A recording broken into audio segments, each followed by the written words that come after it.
વિશ્વાસ, એ ભરોસો ટકાવી રાખવું એ આપણા બધાના ઉપર જવાબદારી રહેલી છે. પરિવારની અંદર રહેતા હોઈએ, એક વિશ્વાસ અને એક ભરોસો બહુ મોટી મૂડી છે ભક્તો. કહેવાય બહુ નાનો શબ્દ, પરંતુ વિશ્વાસ છે ને એ આખી જિંદગી સુધી કામ કરતો હોય છે. ઘણા બધા વ્યક્તિ હોય ને, બોલાય અને પેટમાંથી બધી વાત કઢાઈ લે. કેવા હોય? સમાજની અંદર તમે જોતા હશો, પરિવારની અંદર પણ જોતા હશો. પરિવારની અંદર બે ભાઈ હોય તો કેમ નથી બનતું? ભરોસો તૂટ્યો, વિશ્વાસ ગયો, અને એના કારણે ઘર નથી રહેતું, પરિવાર નથી રહેતો. અને એ પ્રકારે એ વિશ્વાસ ફોલાઈને શબ્દો કાઢી લે અને પછી આખા ગામમાં જાહેર કરે. ના ભક્તો, ક્યારેય પણ વિશ્વાસઘાત તો ક્યારેય નહીં કરવું. ભરોસો, પરિવારની અંદર એકરૂપતા રાખવી છે તો પરિવારની અંદર સંપ રાખજો, વિશ્વાસ કેળવાવીને રાખજો. ભૂલથી ભરેલા તો અમે તમે બધાય છીએ ને ભક્તો?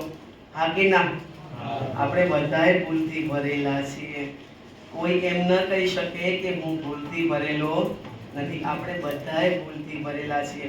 તો પરિવારની અંદર ભરોસો ક્યારેય ન તૂટવો જોઈએ.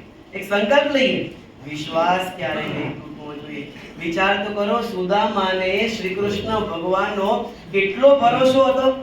સુદામા ખાલી એમ વિચાર કર્યો કે તાંદુલ લઈને જઈશ ને અને શ્રી કૃષ્ણને અર્પણ કરીશ, મારા મિત્રને અર્પણ કરીશ, તો મારો મિત્ર મને રાજપાટ તો આપશે.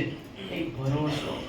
અને લઈને ગયા, નીકળ્યા, થોડો વિશ્વાસ ડગમગ થયો કે મારા મિત્ર કાળિયા કનૈયાએ તાંદુલ મારો બેટો ખાઈ ગયો, પણ કઈ આપ્યું નહીં. કેટલા ફોલી ને કેટલા પ્રેમથી એના માટે લઈ ગયો હતો, પણ મિત્રએ મિત્રચારી નિભાવી નહીં. અને પછી જ્યાં ઘરની પાસે ઝૂંપડાની પાસે આવ્યા અને ત્યારે ઝૂંપડા ન દેખાણા અને રાજમહેલ તુલ્ય સુવર્ણ જેવા મકાન તૈયાર થઈ ગયેલા. એમના દીકરા દીકરી એના પરિવારજનો દોડતા બહાર આવ્યા અને એમ કહેવા લાગ્યા કે તમારા મિત્રએ આ પ્રકારે કરાવી આપ્યું. વિચાર કરો, આજના જમાનાની અંદર આટલું વિજ્ઞાન આગળ વધ્યું છે, એક ખાલી પોરબંદર જઈ અને પોતાના ગામ પાછા આવે ને મકાન તૈયાર થઈ જાય? અને સુવર્ણના મકાન થાય, ઝૂંપડા થાય તૈયાર? ન થાય. પણ થઈ ગયા. કેમ? કારણ કે એના મિત્ર ભગવાન હતા.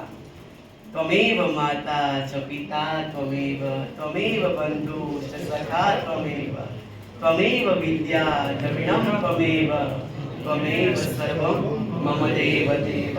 અને એ ન્યાય શ્રી કૃષ્ણ ભગવાનની સાથે મિત્રચારી હતી, એક ભરોસો હતો, તો ભગવાને એ ભરોસાને પરિપૂર્ણ કર્યું. વિચાર કરો.